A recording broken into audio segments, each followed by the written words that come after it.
guys, welcome back. It's been a long time since we haven't read some books, right? So now let me see the time. It is 9:43, a perfect time for reading books. And usually I will read books for 30 minutes. So let's read together for the book Hetty Feather, Chapter 9. So finally, Gideon and Hetty did go to the Foundling Hospital. What will happen with them next? We'll find out in today's story. First, I gotta drink some water.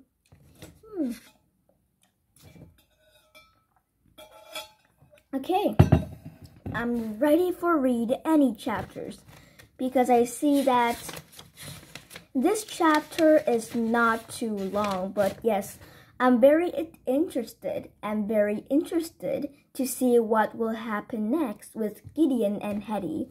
Let's get started. Chapter 9. Jem and I were both numb with misery and so tired from our broken night that both our heads nodded in spite of ourselves. Every now and then, I woke with a start and Jem murmured, "There now, Hetty, I'm here."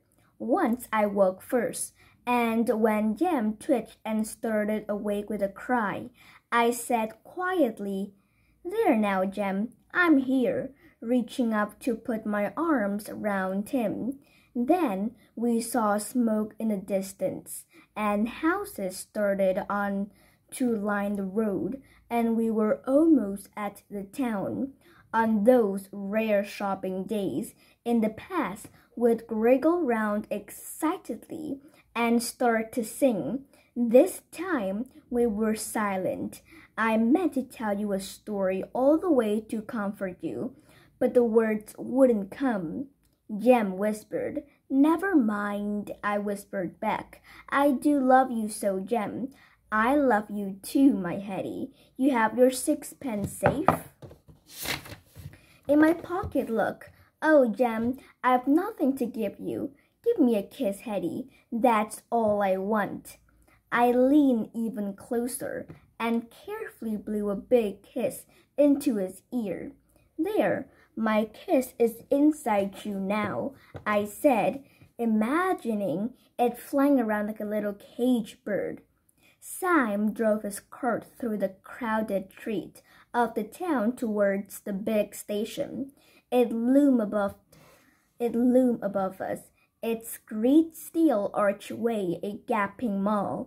I'd always loved peeping inside at the huge trains, blowing out steam with a roar like gleaming dragons.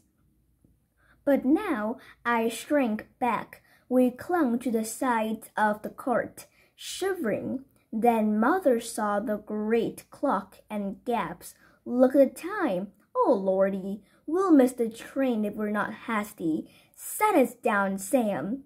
She jumped from the cart, taking Gideon in her arms. He moaned at the noise and hid his head under her shawl. "Come, Hetty. Jem, you have to go home." "Let me go on the train too, Mother. I beg you." "No, son, I haven't got the fare for you. The hospital sent the exact amount. 1 third-class seat and 2 children." "I can hide from the ticket man, Mother," said Jem. "I can run right through the barrier and—" "Nonsense.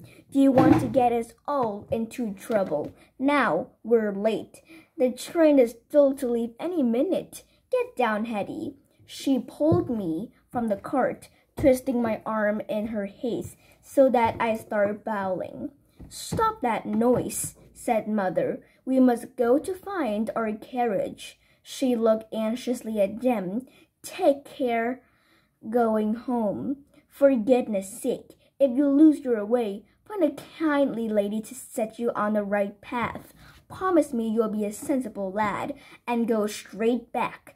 I can't take any more worries."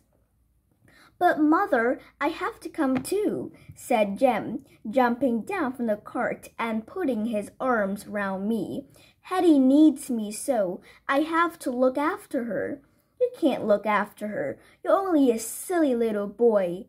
Mother snapped in her distress and frustration, as if her words were some dreadful antidote to her magic spell.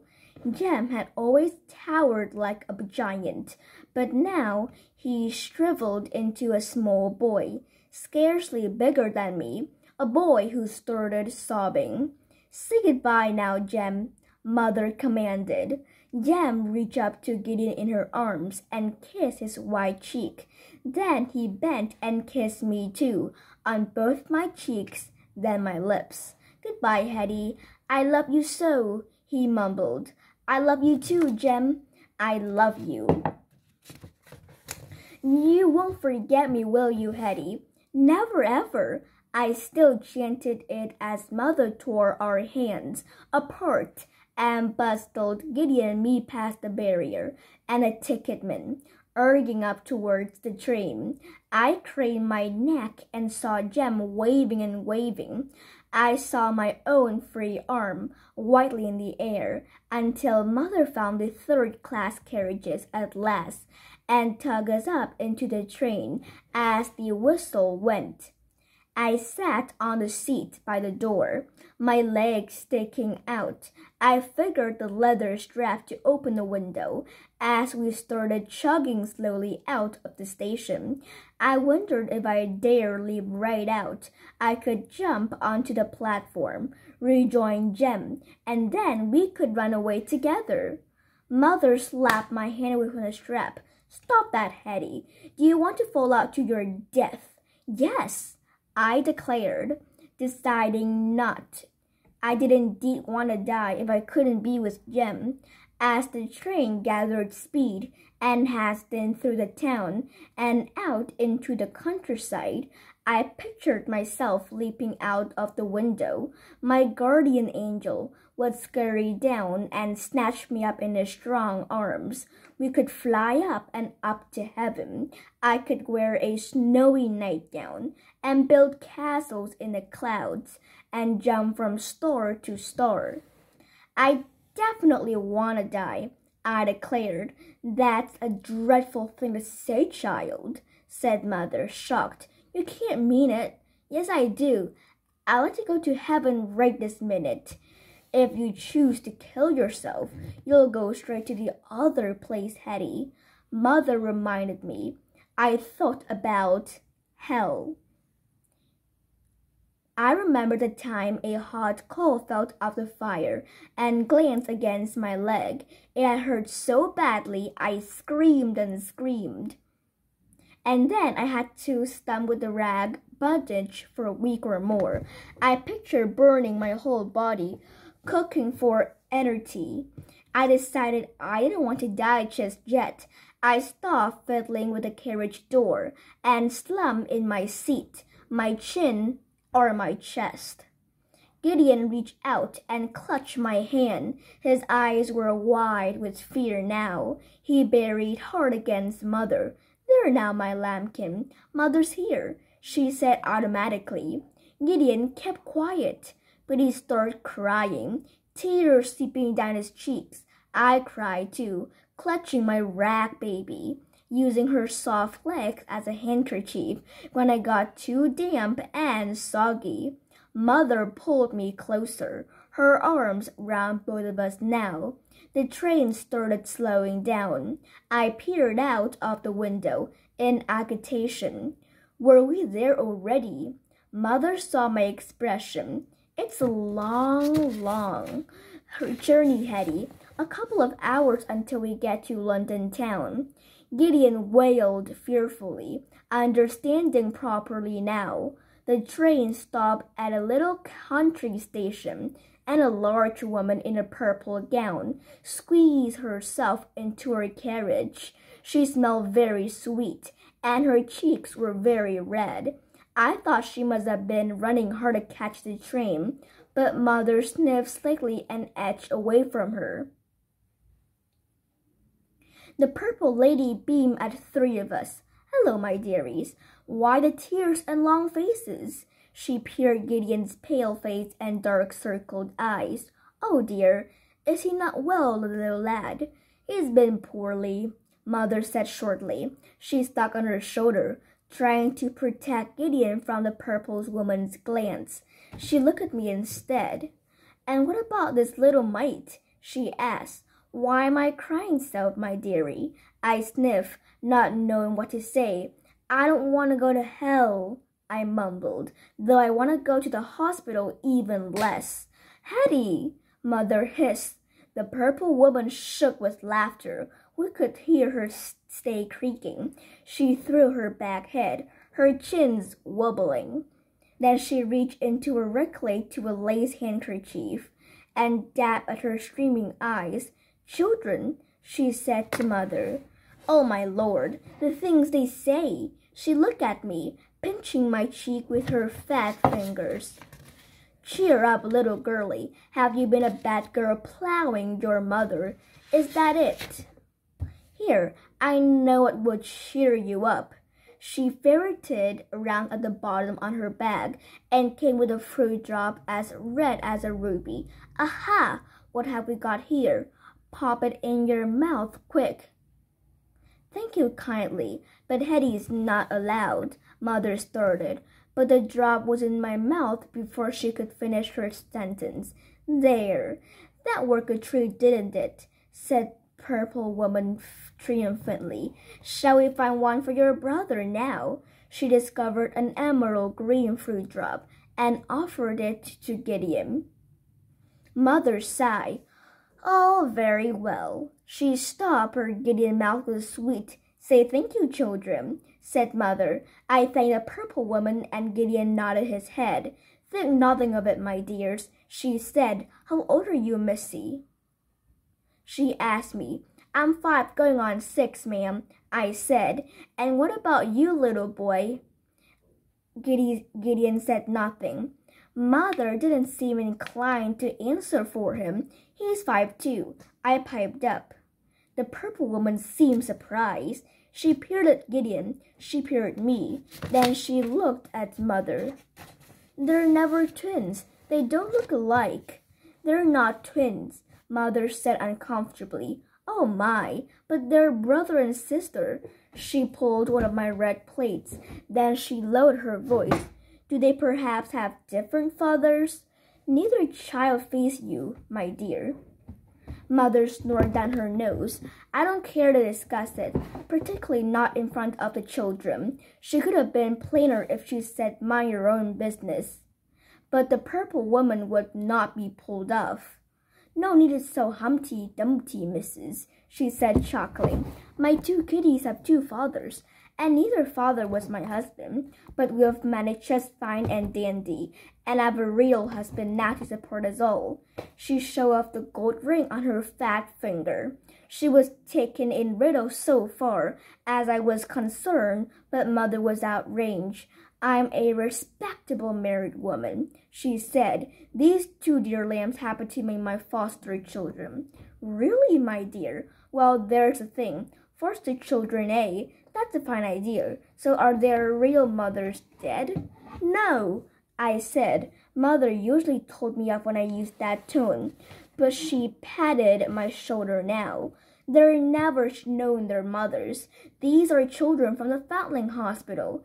She said it with her head held high, as if it was something to be proud of. The Purple Woman certainly seemed impressed. "The Foundling Hospital, I dare say they pay you royally then. How much did you get for their keep, if you don't mind me asking?" Mother clearly did mind, but she murmured, 18 pence a week, for the 2 of them, per child." "My lordy, that's a fortune, especially as these 2 are the size of sparrow, hardly likely to eat you out of the house and home." "I look after my children for love, not money," said Mother. Then her voice broke. "And now I have to take them back to the Foundling Hospital, and my heart is breaking." She started sobbing. Her arms were still stretched round us so we couldn't hide her face. She wept openly, tears dripping down her dear big face. The Purple Woman seemed taken aback. "Don't upset yourself so, dearie. I'm sure they'll be well cared for." It's not as if you're putting them in a workhouse now, it is. They're due every well back at the hospital, and you can always get yourself another baby or two to keep you income steady. Maybe. You understand, Mother sobbed. I didn't understand. These children seem like mine. Those children are mine. We understood. Gideon and mine. She was our mother. She's been Martha's mother too. And Sal.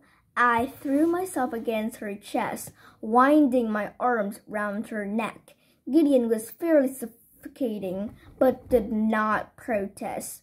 We three hugged each other hard, all thoughts of Madame Adeline. These are for you, she said, typing one round my neck. Is Gideon have a necklace too, Mother? I said, surprised. I picked up my locket and peered at it. There was a long number engraved on one side. I read it out with difficulty. I didn't know my number yet, but the way I knew the alphabet. This is your number at the hospital. Hetty, your foundling number 25629, and Gideon is number 25621. So there are thousands and thousands of children in the hospital, Mother. No, the hospital has been open a very long time. All the first foundling have grown up, and maybe had children and grandchildren of their own, and now they are in their graves. Now, let's go in. We were country children and used to horse dung and clearing out a pigsty, but we never smelled it so strongly before. The river smelled sour and strange too. Once we were over the bridge, the cab traveled through such a middle of streets, some very broad and big, some narrow, twisting alleyway. Mother drew her breath and clutched our hands tight. She didn't need to tell us. We were at the Foundling Hospital. That's it. There's the Foundling Hospital. So what will happen with them next? Try out for chapter 10. Bye guys. See you next time. Bye.